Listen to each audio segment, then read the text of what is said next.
barbarians.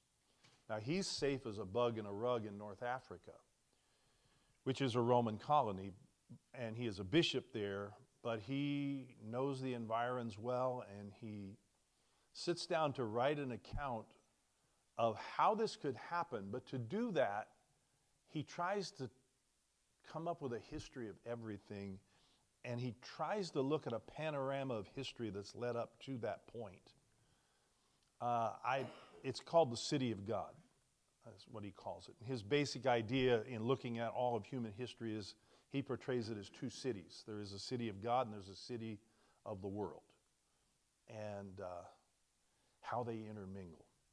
Anyway, his attempt to do that, to do sort of what John is doing, is a book about that thick. It's a brick of a book.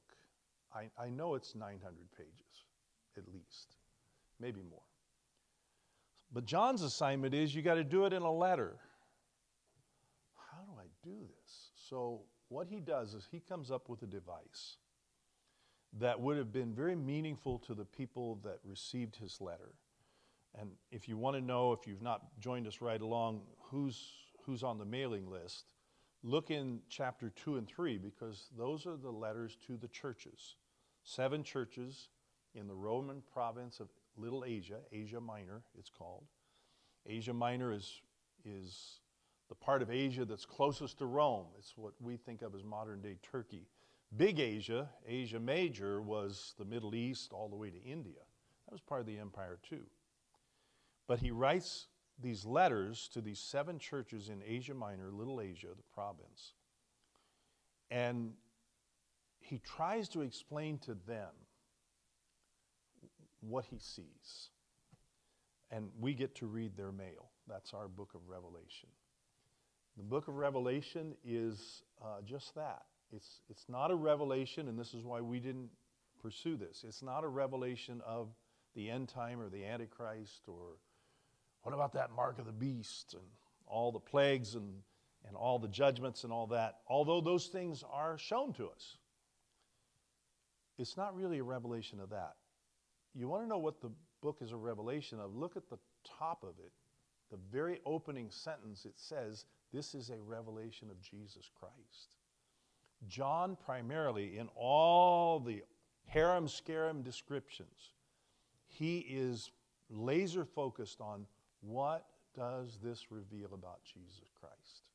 Now, John, when he was young, he knew Jesus very well, didn't he? Anybody remember how John encountered Jesus? I will make you fishers of men. Jesus walks along the seashore while he's fishing, him and his brother and his partners, and says, follow me. And they do, but John could never know that decades later, when he's writing this, he's an old man. He's in his 90s now. He could never know when he was a young man, probably not much out of his teen years, where this was going to lead. But here it leads to him. He's now a political prisoner on this island off the coast of Asia Minor, because he's such a threat to the Roman Empire, even as an old man, with this explosive message about Jesus. And so he's put on that island, and that's where he has the visions. But we're told at the very beginning of the book, it's a revelation of Jesus Christ. Now, John knows Jesus very well. He was there with the feeding of the 5,000 and everything. He saw it all. He was an eyewitness. That's what qualified him to be an apostle, is he was there from the very beginning all the way to the time Jesus was taken up. And he's seen it all. So he knows Jesus very well. But the Jesus that he wants us to see, the Jesus that comes to him in these visions on the island while he's a prisoner, is very different from the Jesus that he knew. Same Jesus, but he sees him in a totally different way. Now, he had gotten little glimpses along the way when he was walking with Jesus and talking with him and eating with him and watching him and learning from him.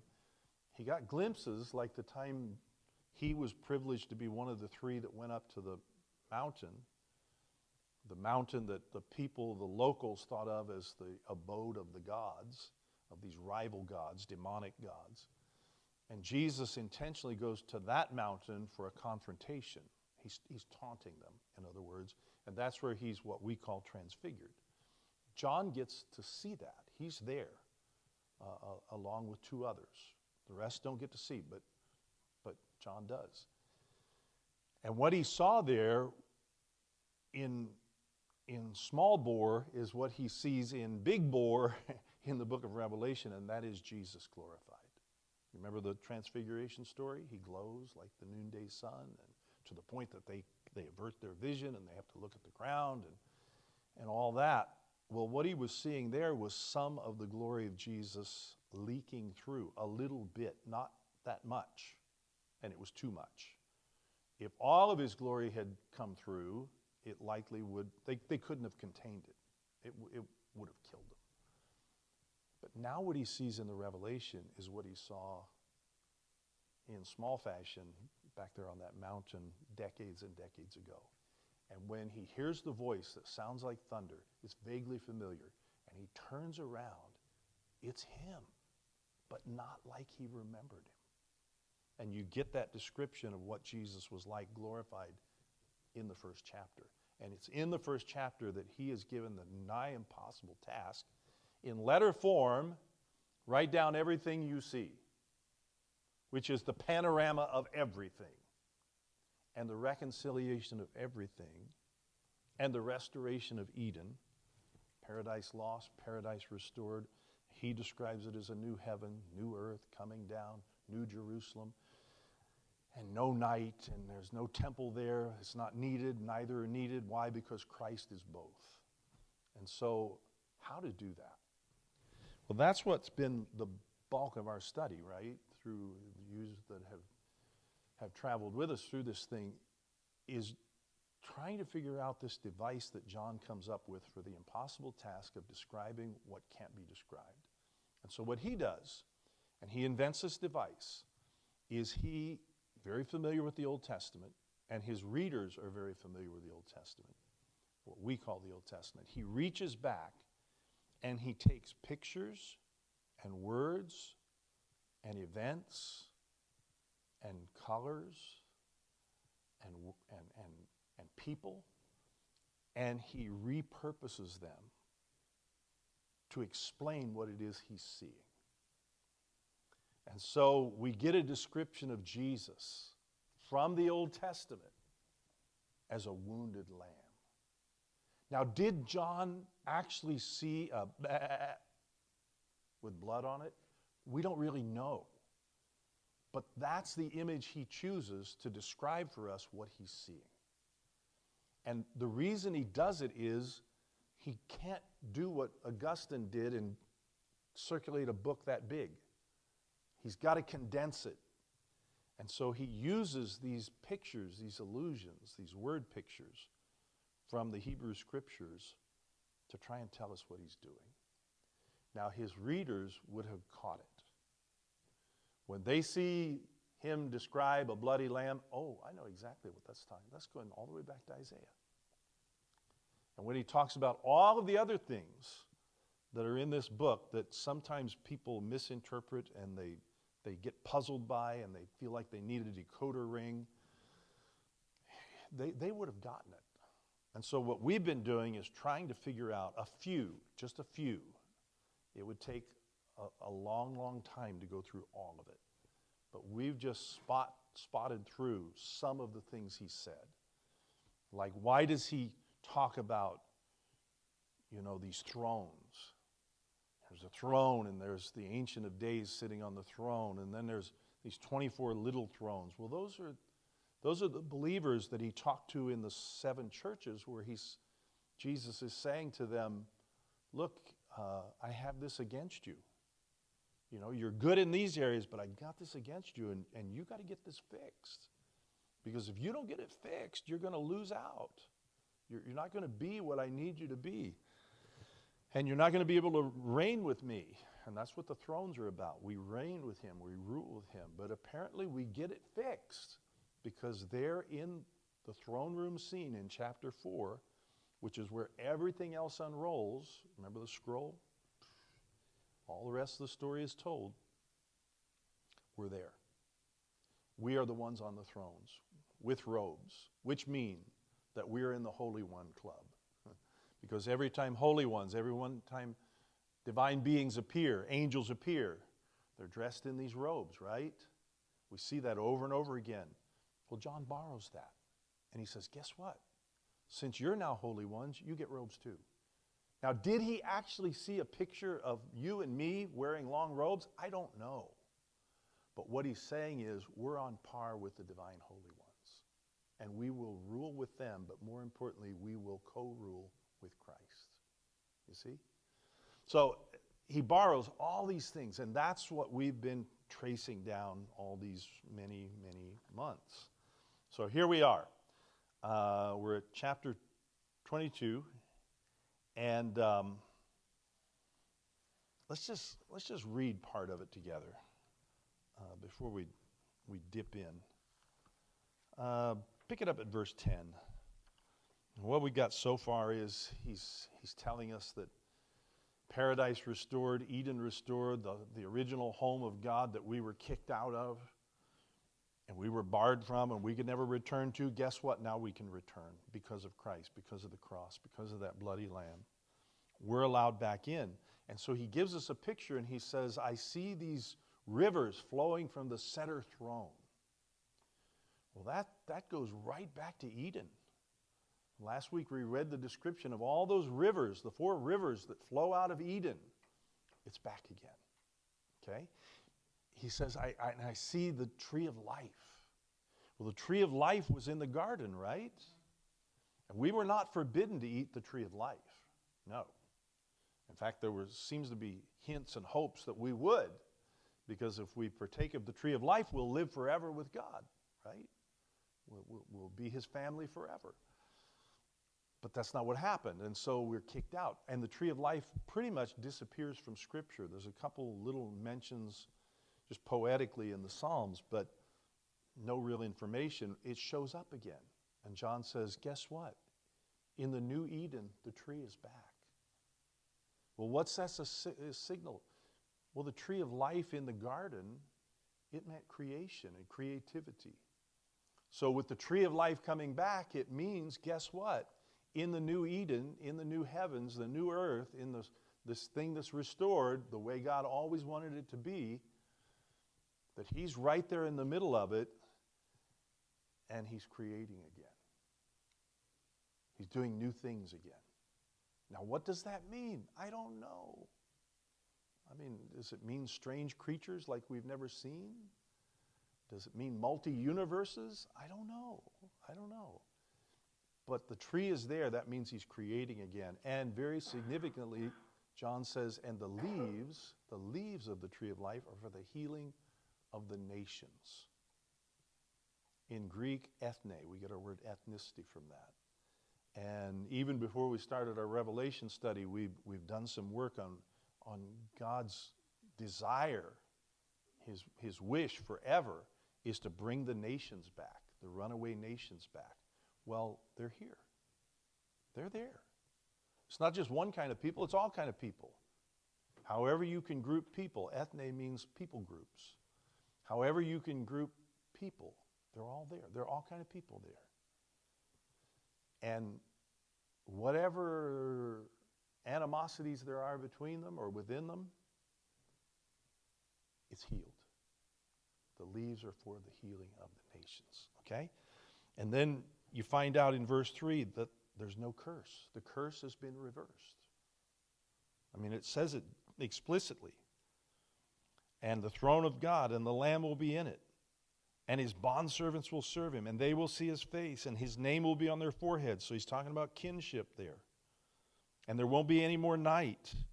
They won't have need of a lamp or a light, nor the light of the sun, because the Lord God will illumine them, and they will reign forever and ever. So see, we, his family, are co-rulers with him. That's why when you see in chapter 4 all the talk about thrones and robes and scepters and crowns, it means we rule with him. We're not going to be sitting on a cloud just singing, just lazying around, but we got stuff to do. Now, what does that mean? I don't know. I was listening to a podcast, just listened to it throughout the day when I had a chance or when I was driving, of these very, very smart guys. One of them is a science expert. He is a scientist, a physicist, but he's also an historian of science and a sociologist of science, and he understands science. And they're dancing all around about why are things the way they are? And why is everything so finely tuned that it allows us to live in this one particular tiny space in this vast universe? Why is that? And they're talking about the limits of science, and science cannot explain, it can only describe. And the things that we call the laws of nature are not the reasons that things are the way they are. We have the laws of nature because they describe the way things are. We don't know why things drop and hit the ground, but we've got a law of gravity that says you drop something, it will hit the ground. These are laws that aren't violated. And so they were talking along these lines, but I just kept listening to them. Brilliant, brilliant guys. And they just couldn't bring themselves to say, maybe God. They just couldn't. They'd tiptoe up to it and then they'd pull back. They just couldn't do it. But here it says we'll see God. And we will co-rule with him. That's a mind-blowing concept. And John makes the mistake that he's made a couple other times. The messenger that tells him these things, one of the announcing angels that blew trumpets and introduced him to the judgments to come and all that announced all of that, one of the announcing angels is touring him around in the New Jerusalem, in the restored Eden, and tells him all these things, and John realizes it's done. It's restored. Reconciliation of everything. It's happened. It's a certainty. I'm seeing it. And he falls down, and he's done this a couple times. He's made this error. He falls down, he worships the angel, the announcing angel. And the angel has to tell him, don't do that. Verse 9, I'm a fellow servant of yours and your brothers, the prophets, and those who heed the words of this book. Worship God. So it seems to the very end, even till the very end, you've got all this misplaced worship. People have been doing it forever. They do it to the very end. They're doing it right now. You hear it when he sees the new setup. Pick it up at 10. He said to me, this is the accompanying angel, just told him, don't worship me. Don't seal up the words of the prophecy of this book, for the time is near. In other words, John, don't squirrel it away somewhere. I mean, you've seen unspeakable things, and you're to write them down, but don't hide it. Let the one who does wrong still do wrong, and the one who is filthy still be filthy, and let the one who is righteous still practice righteousness, and the one who is holy still keep himself holy. What's that all about? Well, it's all about the same reason that we see the devil, the serpent of old, the tempter, in chapters 19, 20. He comes to the end of his rope and he's defeated, and he's thrown into some kind of a holding cell. He's thrown into a bottomless pit, so he can't do damage for an extended period of time. But he's released, and he comes out and he tries to war against God, and it's over in no time, and that's the final judgment. But the question is, God had him bound. Why did he release him? Well, for the same reason you get this description here about let the one who does wrong still do wrong, and so on and so on.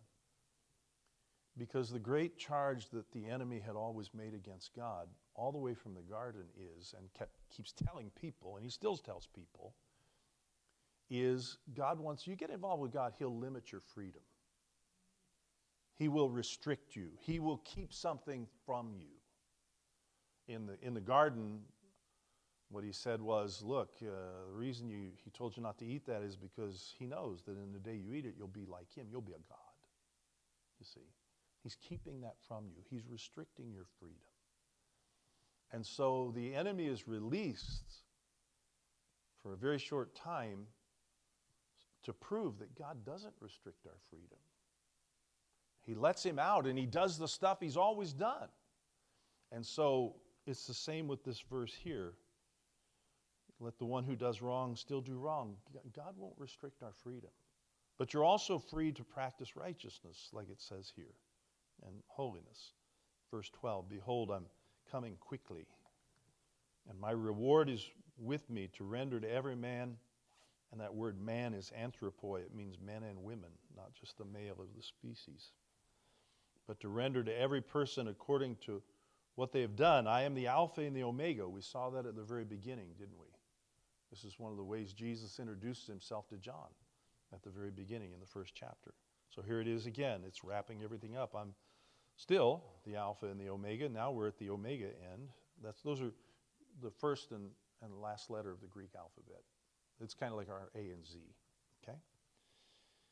I'm the Alpha and the Omega, the first and the last, the beginning and the end. Blessed are those who wash their robes. There are those robes again.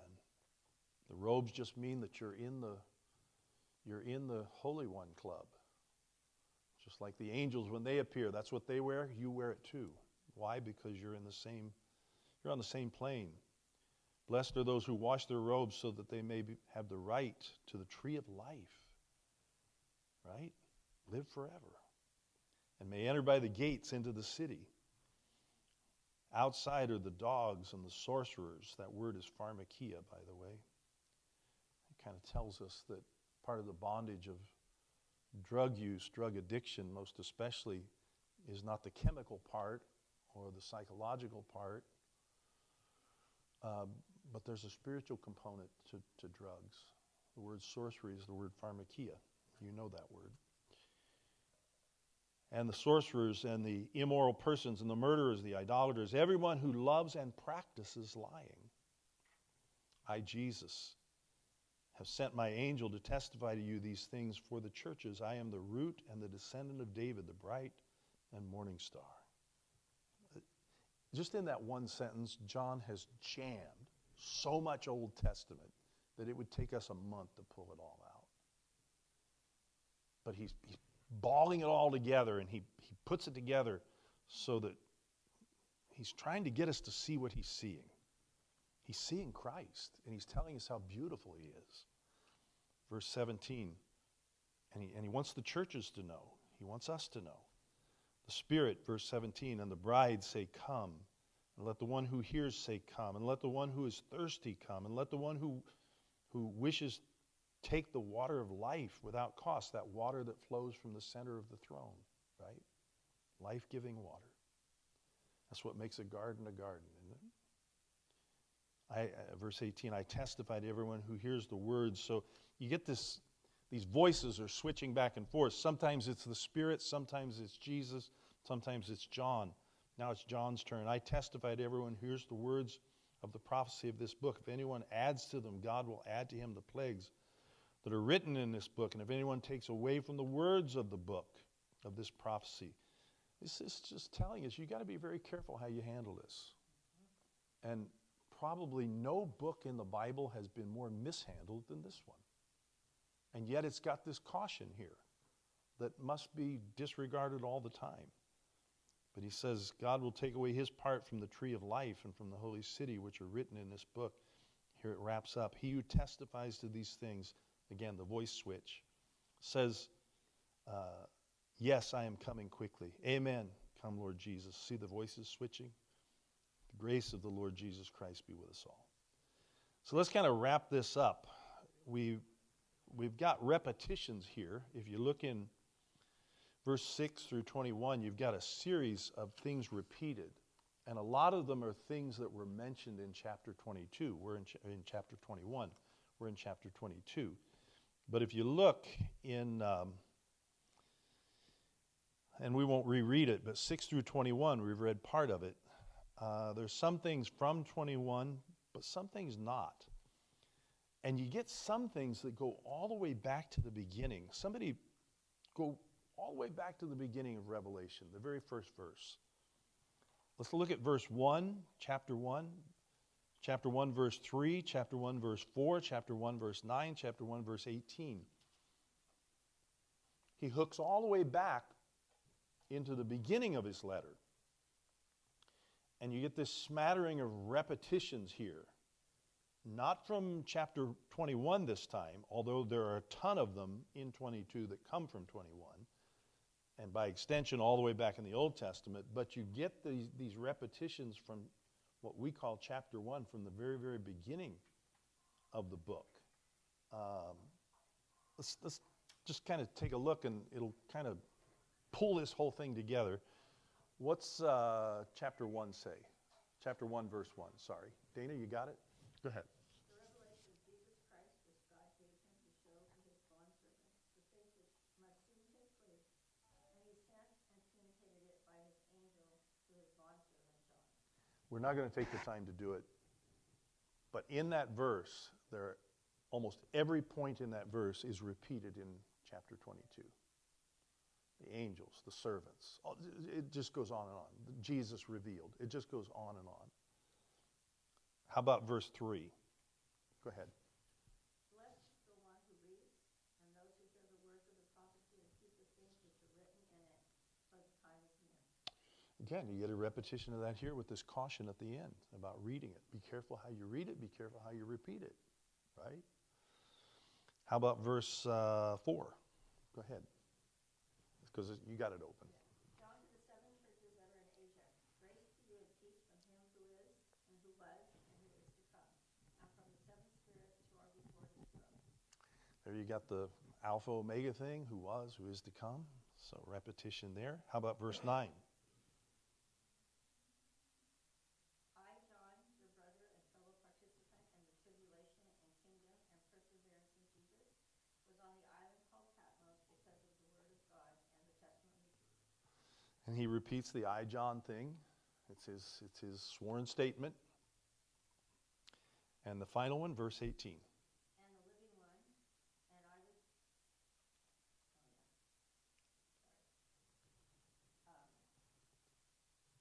and the living one, and I was dead, and behold, I am alive forevermore, and I have the keys of death and of Hades.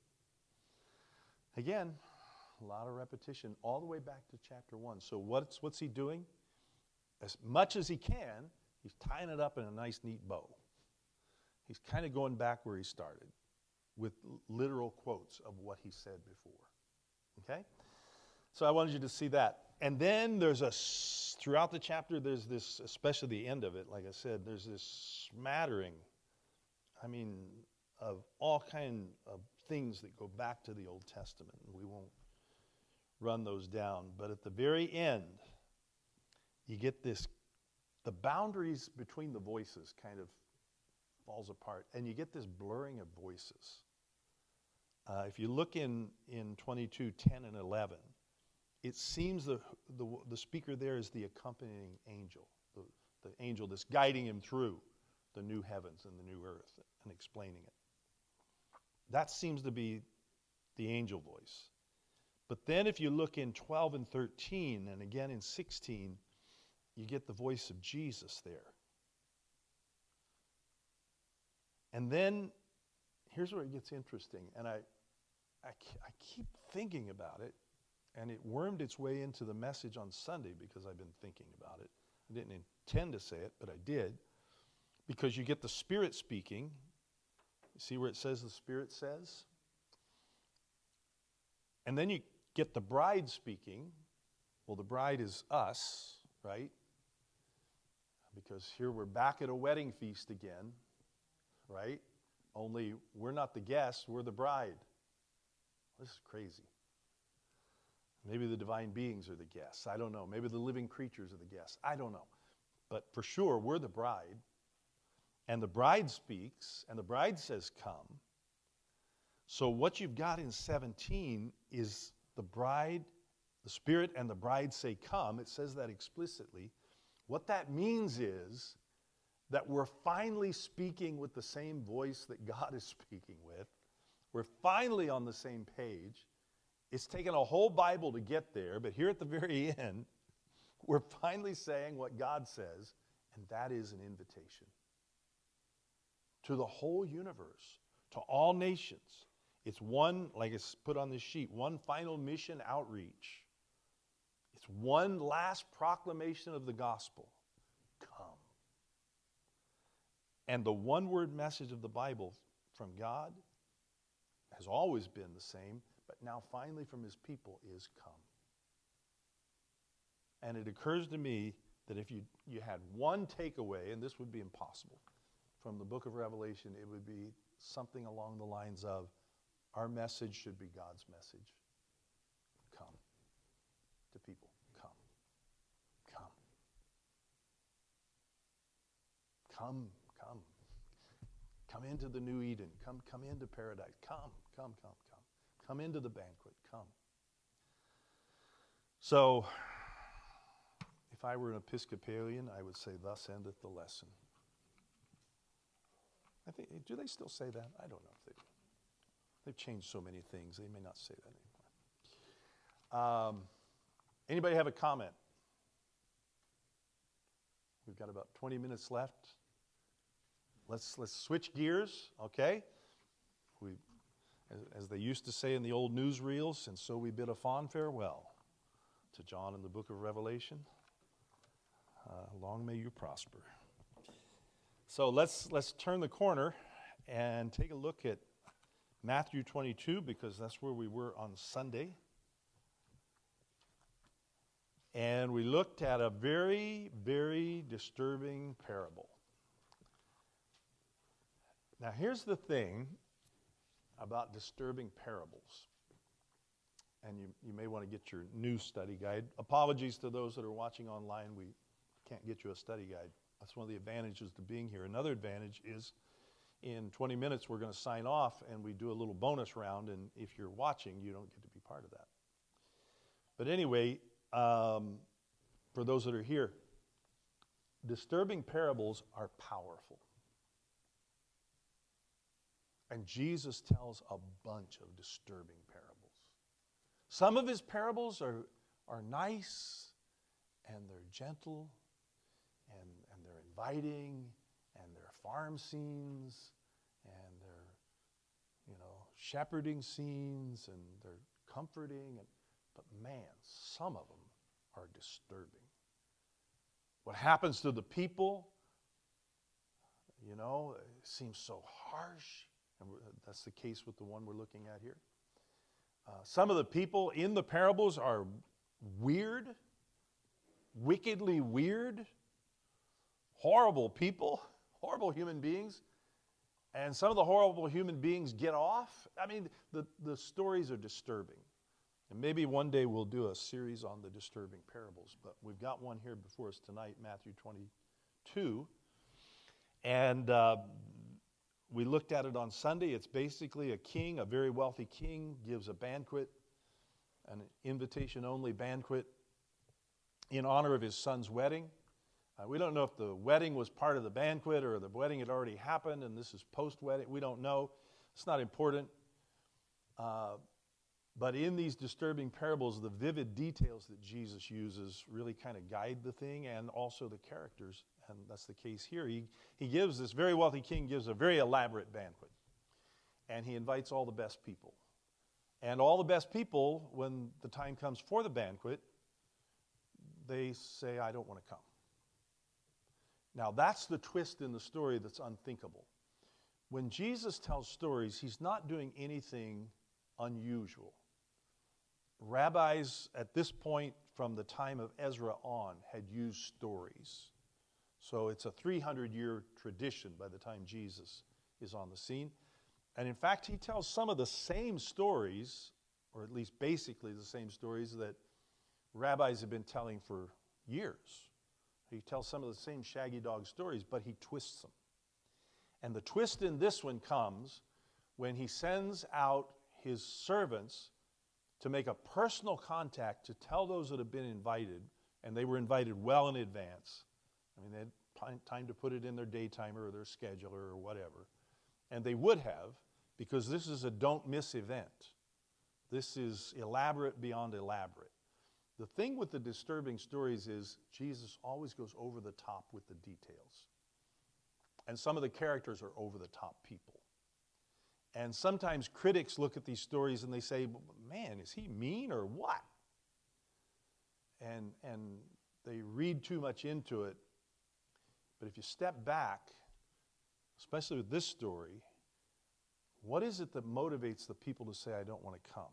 Well, they get a personal invite in advance, and then the king, on the day that it's ready, and as I said Sunday, the thing about banquets in those days, the bigger the banquet, the more this was the case, is you accepted the invitation, but you did not always know, you knew the day, but you didn't know the time. For obvious reasons, if you stop and think about it. They couldn't control how they were preparing, like we can control, preparing large meals. If we decide to have a banquet at Hodell's and we say we're going to be there at 2, guess what? They'll be ready at 2. Well, you didn't know that then because you're cooking over an open fire, and so when it all got done, that's when it got done. And then the king sends out these personal messengers to contact every person that was invited. And they all say, I don't want to come. That's the twist in the story. The king gets enraged, but not before the people are sent a second round of people to invite. So the king is going out of his way now. He's just been snubbed in a way that no king would ever be snubbed and live to tell about it. So he sends out a second round. And they not only seize some of them, but they beat some of them, and they kill some of them. Now this is where the story really gets wild and woolly. And the details get wildly exaggerated. This is a story that never happened. It's a story that could never happen. It did never happen.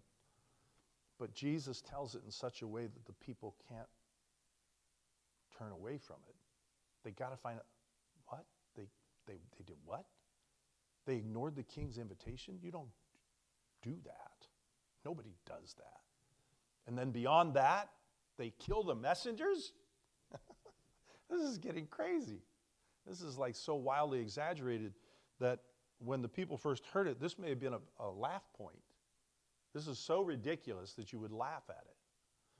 I know you're putting me on now. But this is the story. The king gets enraged, and we know that the people that turned down the invitation, I just don't want to go, it's not for laziness, it's for hostility. That's why he puts the beating of the servants and the killing. King's enraged, and as we said Sunday, so the result is he says he has an army because he's a king. Conveniently, it works very nicely in this story. And so the army is dispatched, go murder, go kill those people that rejected my invitation. Kill them. Kill them.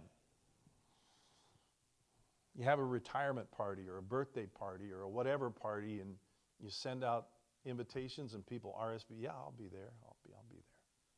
And then they don't come, and so you go and stab them.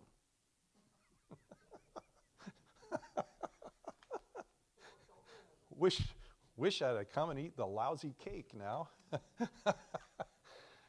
That's how ridiculous the story is. He sends the army, and the army has orders not only to kill them, but now burn down their whole town.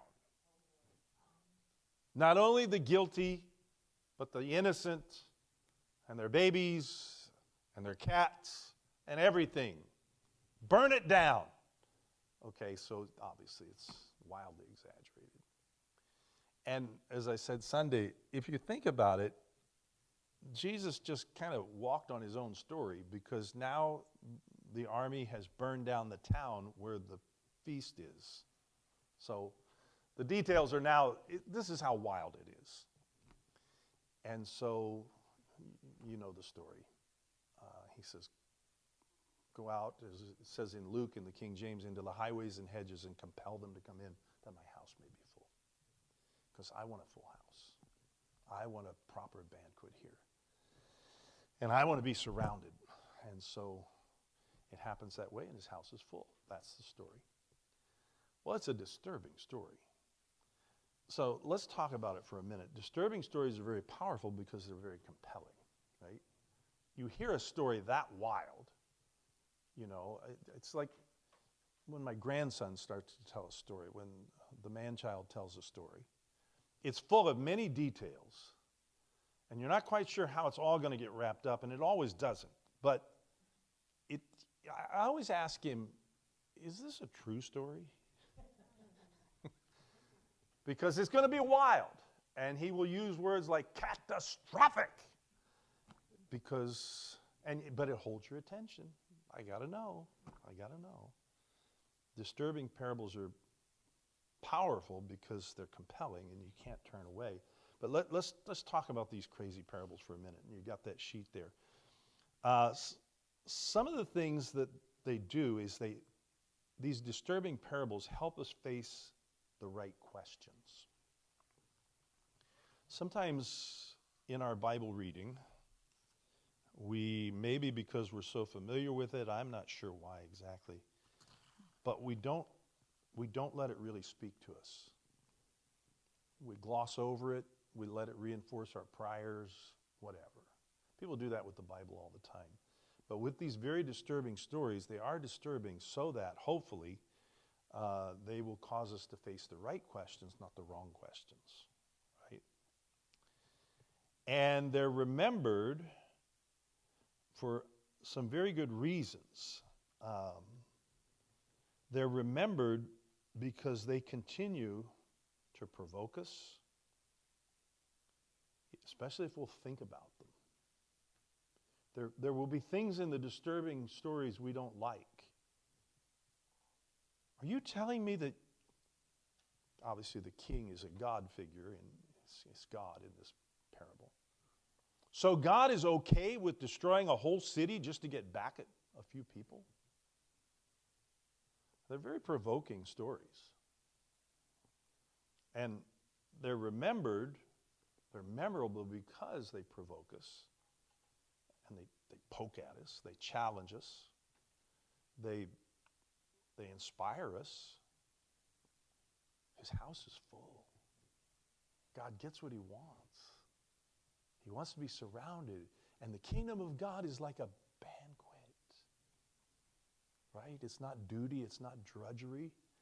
And as I said Sunday, we would do well when we talk to people about the things of God to remember this is like a banquet. It's like a fun party to be related to God, to be part of the family. So anyway, so they can also inspire us and all of that. And they can jolt you. These disturbing stories can jolt you, and for that reason they're remembered. Let's talk about, before, we got 10 minutes, I think we can do it. Let's talk about what disturbing parables do well. And remember, I think I said on Sunday that a parable is a compound word, a compound Greek word, two words put together that mean to lay one thing alongside another. That is a parable. The parables of Jesus are not allegories. So in other words, we don't need a decoder ring to say, oh, that means that, and that means that, and that means that. That's to miss the point. And people do that sometimes. You know, they take the parable of the Good Samaritan and they say, oh, the Samaritan is this person, and you are that person, and you're this, and you're to do this, and this. No, stop. They're not allegories. They're not hidden meanings. The parables just lay down one thing next to another for the purpose of comparison. So he's laying down this wild story about a feast that could never happen against something else. He's laying it down for comparison, okay? And they do some things very well, these stories. Number one, they remind us of what we already know. That's one of the first things parables will do. These disturbing parables especially don't tell us anything we don't already know. They tell us things that we already know.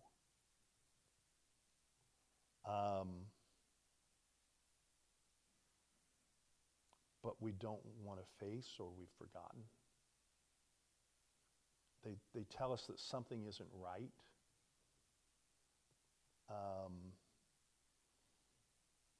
They tell us that there may be something in our life that no matter how much we cover it up, or can make our case for why we are the way we are, that it's not right. The disturbing parables will do that. Under that, disturbing parables are powerful. I forgot one little bullet point, the third bullet point. Jesus knew that the best teaching isn't spoon-fed data. This is why he tells these wild stories, because he knows he's a master teacher, and he knows that the best teaching is not just giving people information, just giving information. Much more effective to tell a wild story because it'll be remembered. You get a list of data in a classroom, boop, it's gone. I can't remember all the reigns of the kings and queens of England. That's a lot of numbers. That's a lot of names. That's a lot of data. I can't recall that. And so he doesn't do it that way. That's the way we do it today. That's why we got a whole bunch of kids that are bored in school. I was so fortunate to go to public school in a time when the people that were there were super dedicated to it. There were still old maid school teachers who were excellent at storytelling, at poetry, at putting pictures in your head. And I remember I was not the best behaved kid by a long shot, but in school I was always good because I knew those people know something. And I want to know what they know because they were gifted at it. And what they did not do was just spoon feed you a bunch of facts and figures and data, and they never did this, and Jesus would not do this, give you the answers. Oh, you got a problem? Oh, here's the answer. Jesus don't operate like that. And we see that in these disturbing parables. There is a situation, there is a problem. He tells a story. I've got an old friend, an old pastor. He pastored for many, many years. He's a saint to me.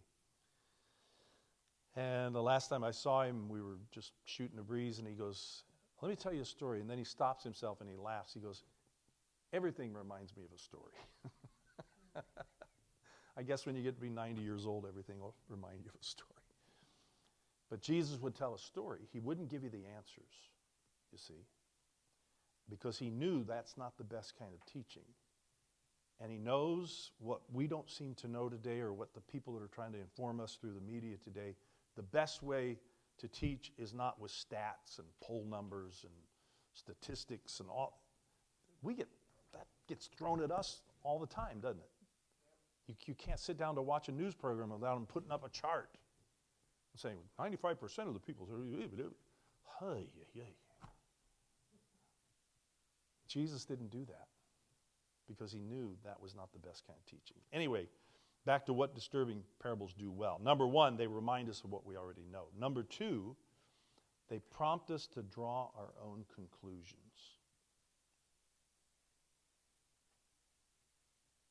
Now that could be good and it could be bad. For the teacher, for Jesus, it's a risky proposition to throw it out there, to tell you this wild, disturbing story, and then now deal with it.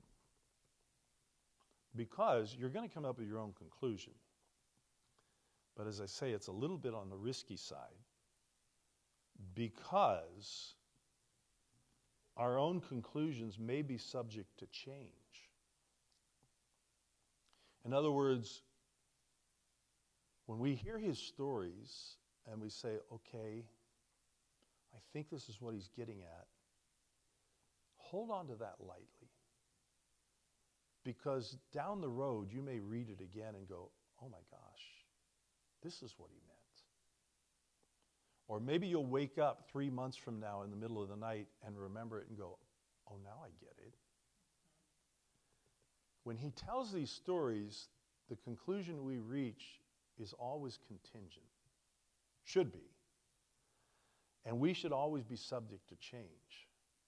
Because here's the way it will work. You read these disturbing stories, you ponder them, you let them speak to you, and you come up with a conclusion.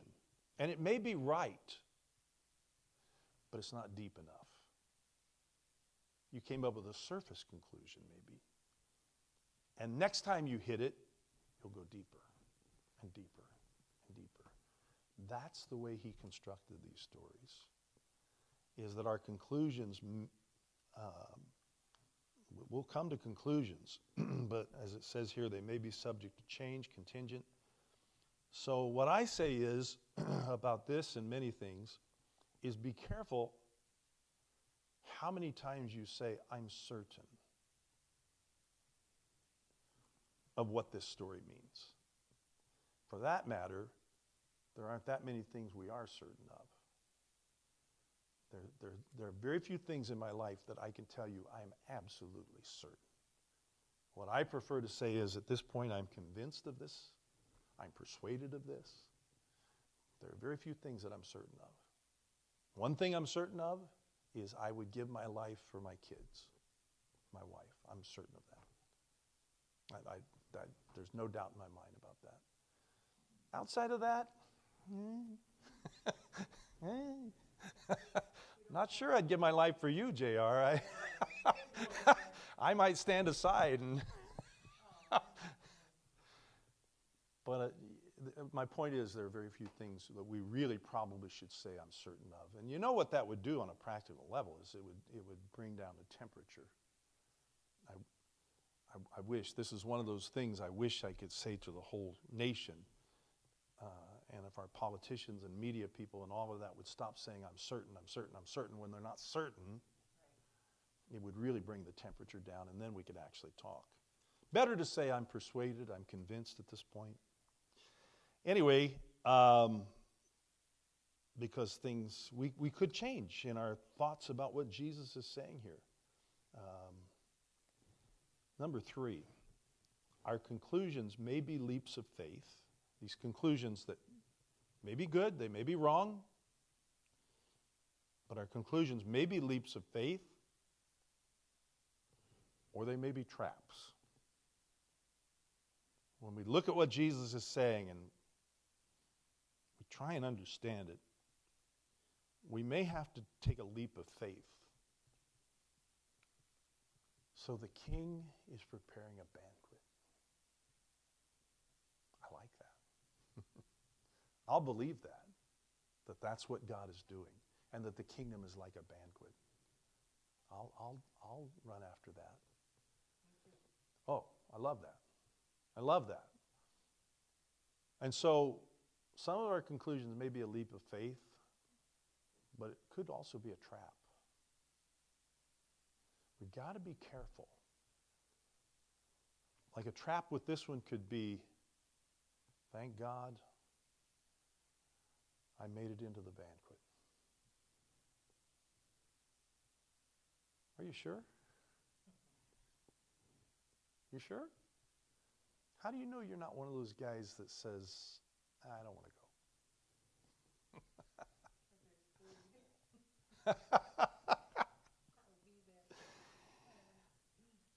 But my point is that it could be one, it could be the other. That's why you've got to stay open and let these things just continually work and go back to the Word and go back to the Word. God will speak. Number 4, these disturbing parables, they play on our stereotypes. One of the things in his disturbing parables that's memorable and that makes them disturbing is you get these strange characters. You get these bizarre characters. Like the story he tells about a woman who goes to a judge. And she is demanding that he hear her case and give her justice. She feels that she's got a sure case, but she cannot get a hearing. She can't get a court date. She gets shouted down, whatever. She gets shunted aside. She's not treated right, and she can't get before the judge. Finally, she manages to elbow her way in before the judge, and she says, I want to have a hearing, and she's dismissed. And she goes back again and dismissed, and goes back again, and she won't quit. Finally, it says the judge is afraid. She is so determined that the judge is afraid she might hit him under the eye. She might blacken his eye. This woman has gotten violent here. Well, this is a crazy story, because if this happens in a courtroom, she'll be escorted out. But doesn't happen here because it's a made-up story. Didn't really happen. He's afraid he's going to get punched in the eye. And so he grants her justice. And Jesus ends up saying, God is like that judge. And he's already said in the prequel to the story that the judge is a dirty rat. That the only way he would hear somebody's case is if you bribe him. And she doesn't have enough to bribe him. That's why she can't get a hearing. And God said, and Jesus says, God is like that judge. What? What? He's a bad character. How is a bad character like God?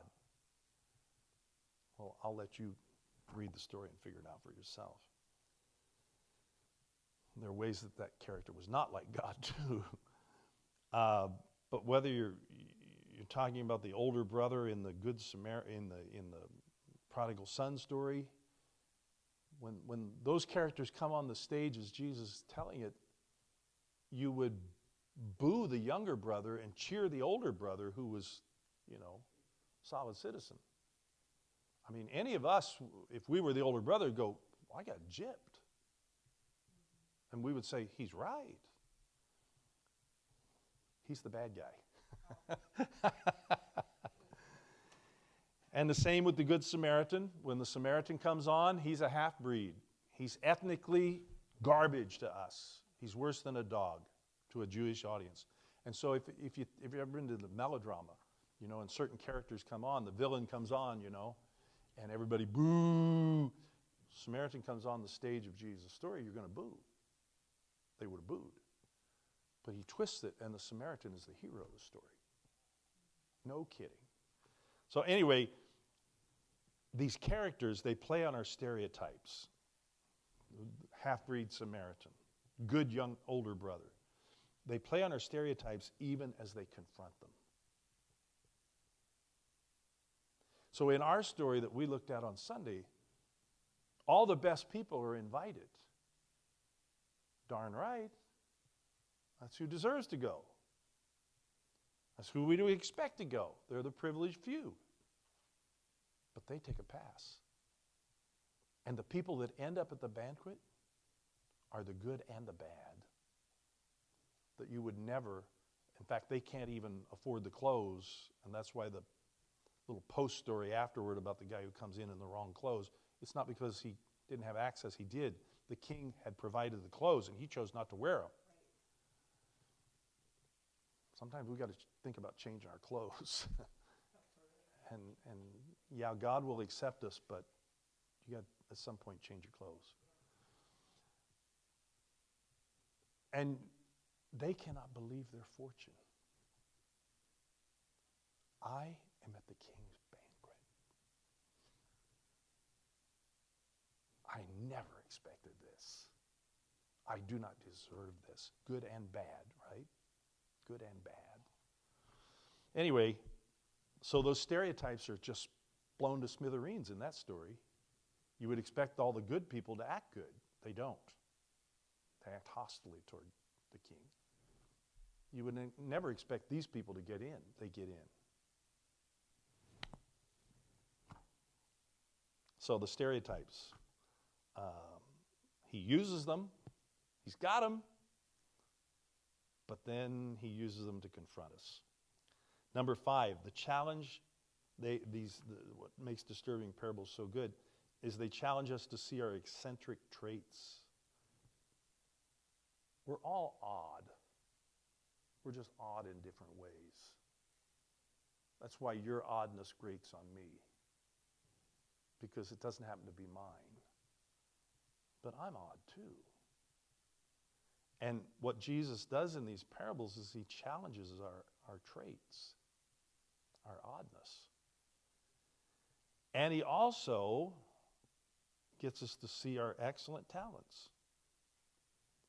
And he's trying to get us to be clear-eyed about ourselves, to realize that we're odd, but we're also unique. You see? In a good way. And he wants us to be clear-eyed about it. Don't be one way, don't run yourself down, but don't puff yourself up. Number 6, what else do they do well? They make us laugh. Because like some of these details, again, if we put it in our context and, you know, Aunt Minnie doesn't come to my birthday party, so I go and stab her. Well, that's ridiculous. Of course that's not going to happen. They make us laugh while they make us uncomfortable. You know, if Jesus' stories, you read one of his stories, especially the disturbing ones, and they present to you a neat, tidy picture, a moral, and you end up saying, well, that's about, you know, generosity, or that's about pray harder, or that's, and you end up with some kind of a platitude like that. You need to read it again, because that's not what they're doing. That's not what they're doing at all. But they do make us laugh while they make us uncomfortable. Number 7, we'll get through this and quit. If we take them seriously as ways to kickstart, and I kind of made this up, our meaning making, people want to read the parables and say, oh, there's a meaning. Well, more than saying there's a meaning in them, they're to jumpstart your ability to make meaning. What is meaningful? So if we take them seriously as ways to kickstart our meaning-making abilities, which we've all got, they become tools not for shaming and for guilt, either ourselves or others, to show us, oh, you're such a failure, but for good, hard lesson learning. That's what these parables will do for us.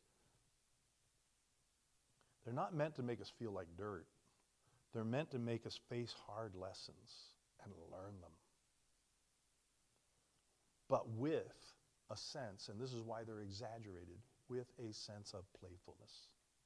We can learn the hard lessons and it still be kind of fun. That's why he tells these crazy stories that are dead serious, but they're funny. See? Last one, 8. In Jesus' parables, those who judge others, and this is always the case in his parables. In his parables, those who judge others are trapped in a relationship with them. Jesus says in all these parables, you judge somebody, you're going to live with them. The one that you don't like. So we got to be careful about the judging. Because then that person, the popular phrase is, they're living rent-free in your brain.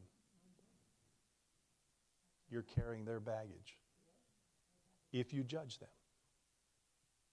Because you can't stop thinking about them. And every time you do think about them, it's negative. Right? And so, you're never going to get away from them if you judge them. If you don't like it, don't judge them. That's why Paul says, let God do that. Let him carry that. So, because otherwise you enter into a relationship with him. And finally, those who judge themselves righteous may be wrong. The parables tell us that. They may be, you read a parable and you say, thank God I'm on the right side. Thank God, like the dirty Pharisee, I'm not like those others. You may be wrong. Or, gets more complicated than that, you may not realize the full implications of your righteousness. You may be right. You may be on the right side. But you don't even realize what that means. Or what it will mean if you will live out of that, you see. So, these are very edgy stories, especially the disturbing ones. So maybe one of these days we'll do a series on the disturbing parables, like Matthew 22. Anyway, that's it for tonight. Thanks for everybody that joined us and hung with us. We went a little over. For those that are live streaming with us or watching the archive, We'll be back next week. Thank you for joining us.